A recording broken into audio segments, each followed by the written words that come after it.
حضرت ابو ایوب رضی اللہ تعالیٰ عنہ نے حدیث سنائی کہ رسول اللہ صلی اللہ علیہ وآلہ وسلم ایک سفر میں تھے، جب ایک اعرابی دیہاتی آپ کے سامنے آ کھڑا ہوا۔ اس نے آپ کی اونٹنی کی مہار یا نکیل پکڑ لی، پھر کہا، اے اللہ کے رسول یا اے محمد، مجھے وہ بات بتائیے جو مجھے جنت کے قریب اور آگ سے دور کر دے۔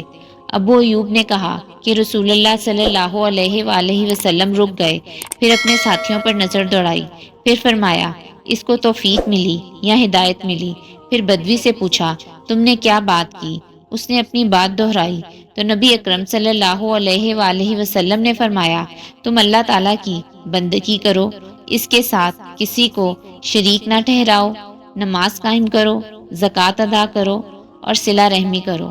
اب اونٹنی کو چھوڑ دو۔